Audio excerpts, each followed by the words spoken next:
Where are we? Let's see. Ratings. Oh yeah, ratings. Jordan. It's a little hard to tell. Binge later. I definitely will recommend it to my mom. I think she'll enjoy it, but I think just the story not matching up was a little hard to get over for sure. Dave. Yeah, I'm also gonna say binge later. There was enough in it that I could say, hey, if you want to see something really beautiful and that's all you want, sure. Susan Sarandon. Just be honest. Well, I mean, yes, Susan Sarandon, of course, but I mean, just the cinematography was beautiful too. And honestly, the other thing that really disappointed me was I went in for a David Bowie movie, and I guess technically he was there, but he was gone way too fast. I don't care. Like once he was had the makeup on, I'm like, oh, is he gonna become David Bowie again? Right. The attractive version of him was pretty short. Yeah. A for effort. I mean, but his character also pulls a boner move, and he kills the teenage girl that they're giving piano lessons to because he's jealous, thinking that that's their replacement, which is really unfortunate. Because like, I was really terrified for that girl, the teenager who plays the violin with them or whatever, has the music lessons. Yeah. I was like, she's sitting there, and I'm like, dude, you don't even realize you're completely clueless that you're getting music lessons from vampires. And then I thought, like, wow, so vampires have to make money.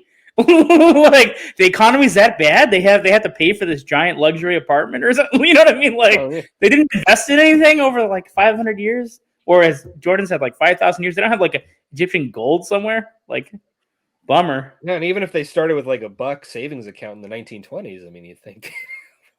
Well, they do go out every night, so I guess they're like night clubbers. You know, they spend all their money.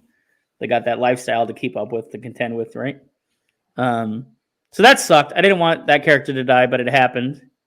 It's a binge later, and it would be a binge never, except vampires are my favorite monster, so I'll watch pretty much almost every vampire movie around, like including like Andy Warhol's buddy made a Dracula movie, which is basically porn, but it's still technically a Dracula movie.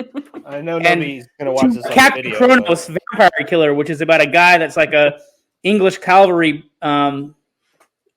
who specializes in killing vampires. I don't know. And then like that movie's unique because he gets rapidly aged. Like he's like a soldier in his 30s and then he ages to like 75. He's like, I still got to kill the vampires. I'm old. Captain Kronos. Yeah. So if you're like trying to just watch all the vampire movies you could possibly see, like eventually you get to this one, you know, like, oh, the vampire movie with Susan Sarandon. Okay. Yeah. Got to watch The Hunger. I'd suggest Jesus Christ Vampire Hunter before this though. Wow. Jordan, do you have a favorite vampire movie? Not what I'm willing to admit while on this podcast. Yeah, you guys would be ashamed. I think I could take a wild guess, but I won't say it on air. Yeah, Dave, have my back.